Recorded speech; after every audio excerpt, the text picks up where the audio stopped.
নমস্কার সবাইকে। মাঝে প্রায় দীর্ঘ ১ মাসের গ্যাপ পড়ে গেল। তার জন্য ভীষণ দুঃখিত। আসলে ব্যক্তিগত কিছু কাজে উলঝে ছিলাম খুব, যার জন্য কিনা সময় পাইনি যে কিছু করব, নতুন করে শুরু করব। আর আমার টার্গেট ছিল যে ইন্ডিয়ান ফিলোসফির যে কোর স্ট্রাকচার, ফান্ডামেন্টাল স্ট্রাকচারটা সাজিয়ে তারপর একটা ব্রেক নেওয়া। ছোট ব্রেকটা বড় হয়ে গেছে অনেকটা, তার জন্য দুঃখিত। Sorry for that. যেটা বিষয় আমরা লাস্ট দিনে আলোচনা করেছি যে ভারতীয় দর্শনের দুটো ভাগ, আস্তিক নাস্তিক, অর্থোডক্স হেটেরোডক্স। ৯টি দর্শন, ৯টি দর্শনের দুটি ভাগে শ্রেণীতে বিভক্ত হয়ে যাচ্ছে, ৬টি এবং ৩টি, ২টি এবং ৮টি, ২টি এবং ৭টি, এভাবে করে ৩টি আলাদা আলাদা ডিফারেন্সিয়েশন আমরা দেখে ফেলেছি। এবার আজকের ক্লাসে আমরা দেখব যে ভারতীয় দর্শনের ক্যারেক্টারিস্টিক্স কী কী, বিশেষত্ব বা বৈশিষ্ট্য কী কী। জীব, whenever we are talking about life, the characteristics of life is to be living. জীবের বৈশিষ্ট্য হচ্ছে জীবন। তেমন ভাবে দর্শন, whenever we are talking about philosophy, philos and sophia, we need to add the characteristics, the qualities into it to understand the basic things from the beginning. Okay, so let's start. আচ্ছা, একটু ইংলিশে বলছি কারণ অনেকে comment করেছেন যে তারা ইংলিশে একটু ভালো হয় তাদের, যার জন্য কিনা বোর্ড ওয়ার্কটা আমি আগে করে ইংলিশেই করছিলাম, এখন থেকে বকচ্ছপ ভাষায় কথা বলবো, কিছুটা ইংলিশ কিছুটা বাংলা। তো প্রথম যেটা আমরা আলোচ্য বিষয়, আমরা বলেছিলাম যে ভারতীয় দর্শনের উৎপত্তি হয়েছে কোথা থেকে? জীবনে সাফারিংস যখন আসলো, অর্থাৎ দুঃখ, যখন আমার জীবনে ৬টি রিপু তথা অন্যান্য মাধ্যম দ্বারা দুঃখ আসলো, আমি উপলব্ধি করলাম যে দুঃখের বাইরে আমাকে বার হতে হবে, তখন আসলো দর্শনের উৎপত্তি হলো। ঠিক আছে, ভারতীয় দর্শনের মুখ্য এবং প্রমুখ লক্ষণ হচ্ছে জীবনকে দুঃখময় মানা। প্রতিটি দর্শন সেম, ভগবদ গীতা থেকে শুরু করে যা সমস্ত কিছু আছে সমস্ত ভাবে একই কথা বলছে। ঠিক আছে, যে জীবন দুঃখময়। ভারতীয় দর্শনে জীবনকে দুঃখময় বলা হচ্ছে, দুঃখময়। ঠিক আছে, এবার এই দুঃখটা কোন ধরনের? আধ্যাত্মিক অসন্তোষ, অর্থাৎ স্পিরিচুয়াল ডিসস্যাটিসফ্যাকশন থেকে আমরা উৎপত্তি হচ্ছে দর্শনের। আমি যদি সহজ ভাষায় বলি যে স্পিরিচুয়াল ডিসস্যাটিসফ্যাকশন ক্রিয়েটেড আ ভয়েড,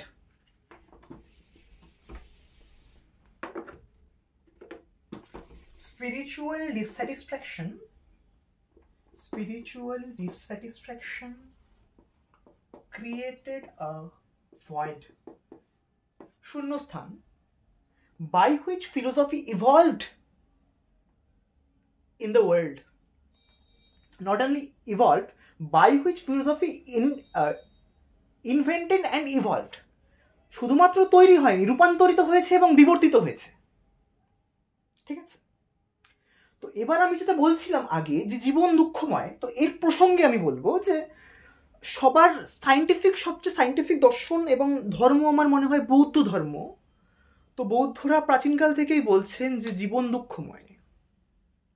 গৌতম বুদ্ধ খুব সাইন্টিফিক ভাবে 4 নোবেল ট্রুথ দিচ্ছেন, 4 নোবেল ট্রুথ। তো সেখানে গৌতম বুদ্ধ প্রথম বলছেন যে লাইফ ইনভলভস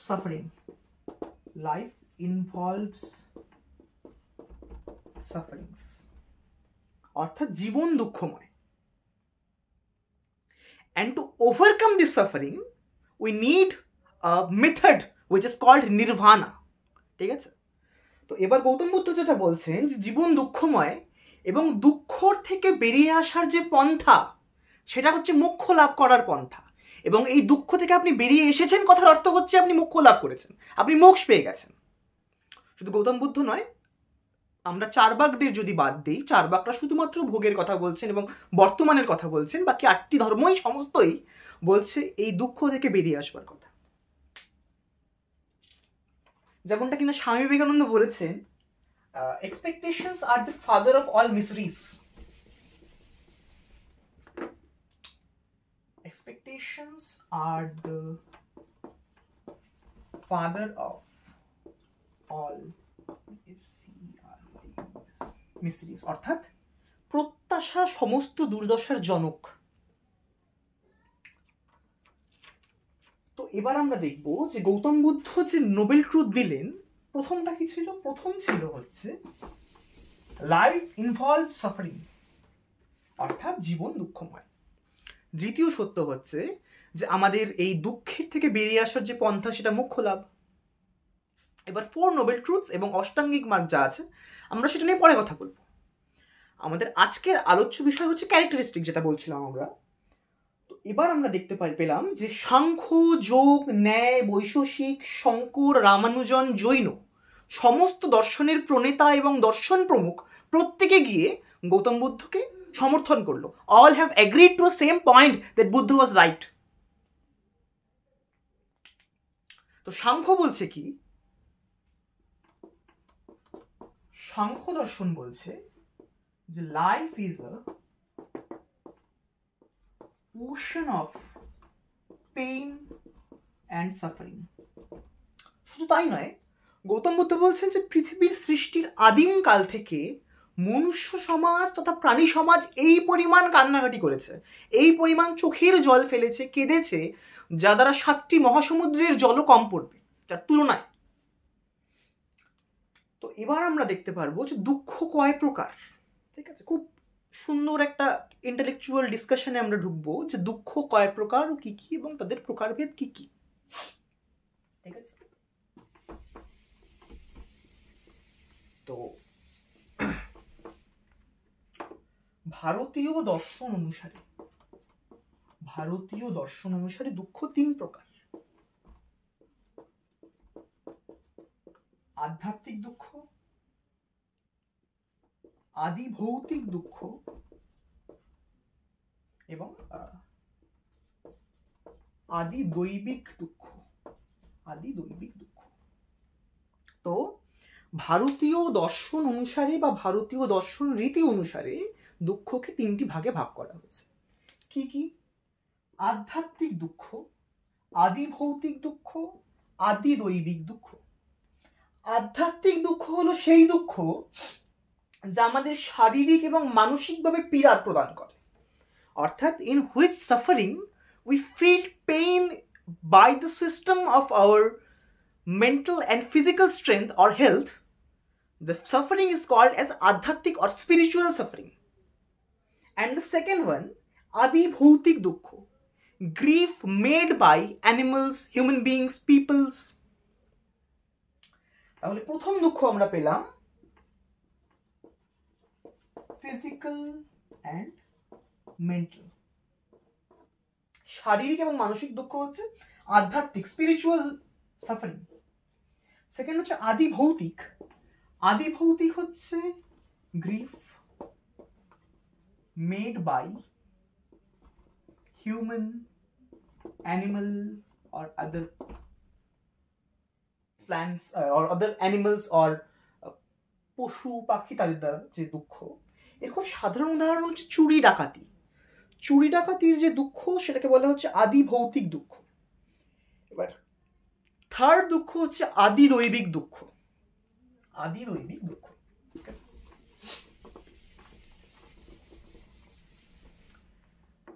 আদি দৈবিক দুঃখর প্রথম যেটা আমি আগেই বলছি, আমি কোনো প্রকার কুসংস্কারকে স্প্রেড করছি না। আদি দৈবিক দুঃখর কারণ দর্শনসম্মতভাবে ভূত পিশাচজাত যে দুঃখ তথা দুর্যোগ, ডিজাস্টার, বন্যা, ফ্লুড বোধহয় বন্যা, এই সমস্ত থেকে জাত যে দুঃখ সেই সাফারিংসকে বলা হয় আদি দৈবিক দুঃখ। তো এবার কি হচ্ছে, আমরা পুরো দর্শন জুড়ে দুঃখ দুঃখ দুঃখ একই কথা বলে যাচ্ছি যে suffering suffering sufferings, life is the pain of ocean of suffering, pain, চোখের জল, নাকের জল, এই কথাগুলো বলে যাচ্ছি। তো এর ফলে কি হচ্ছে, পাশ্চাত্য দর্শনে ভারতীয় দর্শনের একটা ভুল প্রতিচ্ছবি প্রতিফলিত হচ্ছে। কি বলা হচ্ছে, যে ভারতীয় দর্শন পেসিমিস্টিক দর্শন। পেসিমিস্টিক দর্শন অর্থাৎ নৈরাশ্যবাদী দর্শন। ভারতীয় দর্শন পেসিমিস্টিক দর্শন, পেসিমিস্টিক দর্শন, ঠিক আছে, PESSI, পেসিমিস্টিক দর্শন। তো এবার আমরা খণ্ডন করব বিষয়টাকে, যে ভারতীয় দর্শন খুব একটা ওই পেসিমিস্টিক নৈরাশ্যবাদী নয়। কেন? আমি একটু বইটা নিয়ে নিচ্ছি। এখানে বলা হচ্ছে যে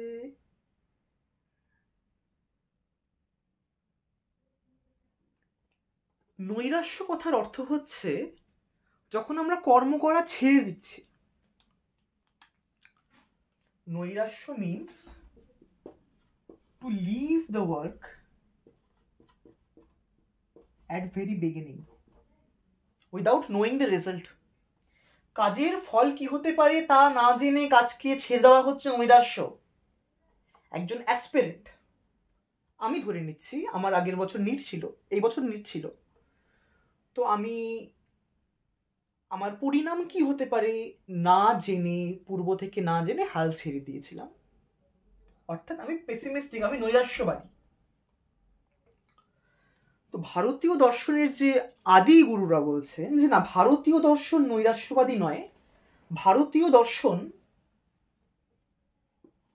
দুঃখের কারণ তাকে সরানোর পন্থা, how to remove the suffering, how to remove the pain or sufferings. As Indian philosophy is talking about how to remove the obstacle of pain and suffering, that is why it is not pessimistic. Simple. তো এই প্রসঙ্গে max মুলার বলছেন কি, এই প্রসঙ্গে max মুলার বলছেন যে if therefore all Indian philosophy professes its ability to remove pain, it can hardly be called pessimistic in the ordinary sense of the word. এটা বলা আছে প্রফেসর ম্যাক্স মুলারের 6 সিস্টেম অফ ইন্ডিয়ান ফিলোসফি বই থেকে। অর্থাৎ যেহেতু ভারতের 6টি দর্শন এবং সমস্ত দর্শন দুঃখকে অবস্টাকল হিসেবে রিমুভ করবার চেষ্টা করছে, তাই একে কোনোভাবেই পেসিমিস্টিক বলা যায় না। এছাড়াও আমরা দেখতে পাচ্ছি সাংখ্য এবং শঙ্কর মনে করে যে মানুষ জ্ঞানের দ্বারা সমস্ত দুঃখ, সমস্ত অভাবকে মোচন করতে পারে, তথা বস্তুর স্বরূপ জানতে পারে। এই যে বস্তুর স্বরূপ, মেটাফিজিক্স নিয়ে চর্চা, এর মাধ্যমেই আমরা দুঃখকে অবস্ট্রাকশন করতে, দুঃখকে সরাতে পারবো। Metaphysics the basic construction of physics, philosophy. তাহলে আমরা কি পাচ্ছি? মেটাফিজিক্স। আমরা আবার ফিরে যাচ্ছি ওয়েস্টে। এই যে ইস্ট আর ওয়েস্টের কানেকশন, একদম শুরুতে আমরা মেটাফিজিক্স নিয়ে কথা বললাম, ওয়েস্টার্ন ফিলোসফি, তারপরে আমরা আবার ইন্ডিয়ান ফিলোসফিতে আসলাম, সেখান থেকে আমরা আবার মেটাফিজিক্স ফিরে যাচ্ছি। কানেকশন বিল্ড হচ্ছে। আরেকটা ব্যাপার, এবার আমরা দেখতে পাচ্ছি যে ভারতীয় দর্শনে কথা বলা হচ্ছে মোক্ষ কি, মোক্ষ কি। আমরা মোক্ষকে বলবো নির্বাণা, নির্বাণা, ঠিক আছে, নির্বাণা। তো লাইটটা কি সাফিসিয়েন্ট ছিল কোনোভাবে নাকি ইনসাফিসিয়েন্ট, আমার তো আইডিয়া নেই। এক্সট্রিমলি সরি, লাইটটা একদম বাজে পড়ে গেছে। ও শিট। এবার এটা অ্যাজ ইট ইজ আপলোড করতে হবে, কোনো উপায় নেই। আর এডিটিং স্কিল নট অনলি শুধু খারাপ, আমি পারি না এডিট করতে। তো এই আলোটা সাফিসিয়েন্ট আছে এবং বোঝার জন্য যথেষ্ট। তো এভাবেই রাখছি এটাকে। Extremely sorry. আমার একদম মানে এতদিন পর ভিডিও করতে এসে যেহেতু আমি সেটআপটা ভুলে গেছি, তার জন্য একদম ধারণা ছিল না যে কোথায় কোনটা আছে, কি না আছে না আছে। তো যাই হোক, অনেকটা লেখা হয়তো বুঝতে পারিনি, এটাকে অ্যাজ ইট ইজ আপলোড করবো, কারণ আমার মধ্যে আর শক্তি নেই আজকে এটাকে নতুন করে রিক্রিয়েট করবার, অ্যাজ ইট ইজ আসবেও না। যাই হোক, তো আমরা যেটা বলছিলাম যে মোক্ষ কি, প্রথম ভিডিওতে মেটাফিজিক্সে আমরা একটা আলোচনা করেছিলাম যে গম और खुशी में फर्क ना महसूस हो जा है मैं दिल को उस मकाम पे लाता चला गया मैं जिंदगी का साथ निभाता चला गया। এই যে পয়েন্টটা, ভারতীয় দর্শন বলছে যে মোক্ষ হচ্ছে দুঃখর থেকে নিষ্পত্তি লাভ করার পন্থা বা মাধ্যম। মোটেই নয়। খুব সহজভাবে বললে মোক্ষ হচ্ছে এমন একটা, নির্বাণা হচ্ছে এমন একটা state of mind in which people would be unaware about his sufferings and pleasure as well as। তো মোক্ষ হচ্ছে এমন একটা মাধ্যম বা এমন একটা মার্গ যেখানে গিয়ে মানুষ তার দুঃখ তার অভাব সম্বন্ধে অবচেতন থাকবে। এইবার এই দুঃখ নিয়ে আরেকটা কথা বলছি, খুব ফেমাস জৈনদের একটা আছে ত্রিমার্গে তারা বলছেন রাইট ফেইথ,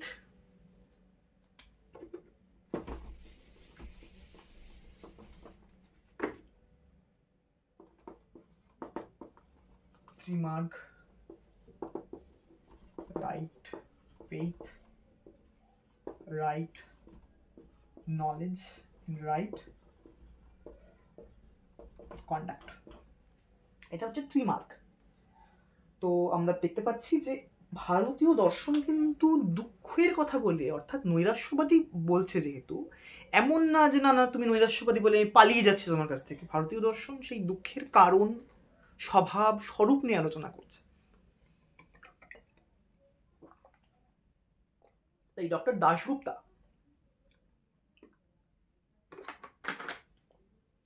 দাশগুপ্তা বলছেন যে ভারতীয় দর্শন নৈরাশ্যবাদী নয়। এখানে আমি কোট করে দিচ্ছি, there was not the slightly tendency to shirk the duties of life, a history of Indian philosophy। তো ডক্টর দাশগুপ্তা বলছেন যে এখানে ভারতীয় দর্শনের মধ্যে এই পসিবিলিটিস নেই যে সে নৈরাশ্য থেকে পালিয়ে আসতে চাইছে বা আশাবাদীর বিপরীতে ধাবিত হচ্ছে। তার ফলে আমরা কি বলছি যে ভারতীয় দর্শন পেসিমিস্টিক নয়। ডক্টর রাধাকৃষ্ণনের শেষ কোটেশন দিয়ে আজকের ক্লাস শেষ করব, যে pessimism in Indian philosophy is only initial and not final. Pessimism দিয়ে ভারতীয় দর্শনের শুরু হচ্ছে, পেসিমিজম দিয়ে, কিন্তু এন্ড কখনোই পেসিমিজম দিয়ে হচ্ছে না। অর্থাৎ মাঝে যে রুটটা আছে, ডিসপ্লেসমেন্ট, আমরা ফিজিক্সের ভাষায় বলবো যে ডিসপ্লেসমেন্টটা সাফারিং হতে পারে, কিন্তু তার এন্ডিংটা কোনোভাবেই, তার যে ডিস্টেন্সটা, আমি যদি পুরো ডিস্টেন্সটা ট্রাভেল করি এভাবে, সেটা কোনোভাবেই পেসিমিস্টিক নয়। এই ছিল আজকের লেকচার। আমরা শুধুমাত্র প্রথম ক্যারেক্টারিস্টিক নিয়ে আজকে কথা বললাম, প্রথম বৈশিষ্ট্য নিয়ে কথা বললাম। লেকচারটা চেষ্টা করেছি যথেষ্ট ইন্টেন্স করবার, যথেষ্ট আশাবাদী হয়ে করেছিলাম। তো লাইটের একটা ইস্যু থেকে গেছে, ক্ষমা প্রার্থী তার জন্য। আমি চেষ্টা করব পরবর্তী খণ্ড খুব সম্ভবত 3 দিনের মধ্যে আপলোড করে দেবার। আশা করি আপনাদের ভালো লাগবে। ধন্যবাদ।